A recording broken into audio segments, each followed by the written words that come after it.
how to play Minecraft with your PS4 or Xbox One remote. Now I'm going to be showing you guys how to do this, and it's going to be really simple. You guys can do this on Mac or Windows. It's pretty much the same exact process, trust me guys. But for those Mac users that can't find any tutorial for you guys, I'm going to show you guys right here.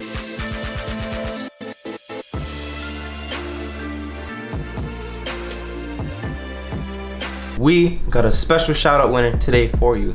So I do this thing called Active Shoutouts, where I click on one of the people who are always commenting on my videos and I basically shout them out on the channel. Now this person is Gris Khalifa 89. Now he's been an active for a really long time and he just came back and started being active again. So if you guys can go ahead and subscribe to his channel, turn on notifications, and check him out. Next time's shout out will be for another person, so you guys can be lucky enough to win one of these shout outs. So what you guys are gonna need for this tutorial, number one is Steam, and number two is your remote. So I'm gonna be using the PS4 remote. To connect the PS4 remote to your Mac, all you gotta do is hold share and the home button together. So just hold these together like this.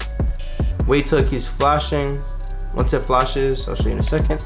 Once it flashes like that, then you guys will be able to start. So let's say it starts flashing like that, all you gotta do is connect it. So open Bluetooth, and again, this works the same way for Windows. For the Xbox One controller, it's a teensy bit different. I'm pretty sure you hold the home button and the top little button, you hold them both together like that, and they'll basically start to flash the same way the PS4 remote does. Alright, so now that it says wireless controller connected, next what you guys want to do is have Steam installed. Now this is how you're going to be able to use Minecraft and Steam together. So you're going to be able to use it with the remote, and it's going to be super cool guys, trust me on this, it's going to be awesome. Now that we're in Steam, you guys have to do a really simple process. So we're going to have to add Minecraft to this area. So for this, I'm going to delete the shortcut and show you guys how to do it. So click add game, add a non-Steam game. And for some reason, Minecraft doesn't show up on a Mac, or at least my Mac, so I'm gonna go ahead and go to browse. Alright, Minecraft app, click open, and there it is. Now click add selected program, and Minecraft is there ready for you.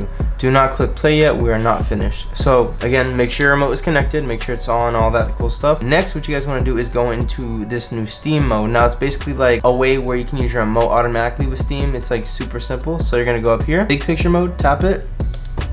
And for the rest of the tutorial, you guys will need your remote. Well, you don't need it, but it looks cool like that. So basically what you guys want to do is go up to settings, go down to controller settings, and choose which remote you guys have. So I have a PlayStation remote, so I'm gonna tap PlayStation configuration support. If you're gonna use an Xbox remote, go ahead and click Xbox configuration, back again, and go to your library. So for some reason Minecraft doesn't show up in your recent library for some reason, so I'm gonna go ahead, go into games, and there is Minecraft. So before you click play, you gotta manage your shortcut, controller configuration, and once you're here, you have no configurations ready for you, okay guys? So what you guys need to do is get configuration. Now the way you guys do this is click browse configs, which is the bottom. You guys can see browse configs down below. For me it's square.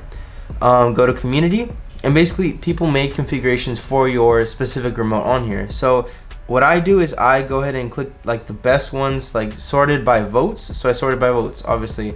So LB, and there you go. This one has 18 votes, 14, and the one that worked for me would be this one. So what you guys do is click it and then click apply configuration. Now once you apply configuration, you guys will have complete control and everything. If you guys don't like it, like the type of presets they put for you, you guys can manually put it in, but I have trouble doing that myself. Or you guys can go ahead and choose another import from someone else who made that. Now for the test, to make sure this is all working and cool and stuff, go to your shortcut, click play, and the application will start to launch. See how it just worked, just opening that. For the starter, you guys can see my little mouse is moving because I can move it on here. The little mouse is moving, which is really cool guys. So I'm gonna go to multiplayer, go to Hypixel, you know, join server, all that cool stuff. Alright guys, and that's basically it. You guys can see I'm moving here. You guys can do whatever you guys want. And if you guys don't like the preset, simply go back to the Steam launcher and make sure you guys aren't in this mode, because if you're not in big screen mode, it won't show up for you. Alright guys, and now that you're here, you guys can see we are moving. We're doing all that cool stuff, jumping around and getting ready to play some Minecraft. If you guys want to go ahead and check out some more content of mine, go ahead and check that out. I make more iOS content than anything, so if you guys want to check that out, please let me know in the comment section below. And if you guys also want to check out my social medias down below, that'll be great as well. See you guys in the next one. Stay tuned for more. Peace.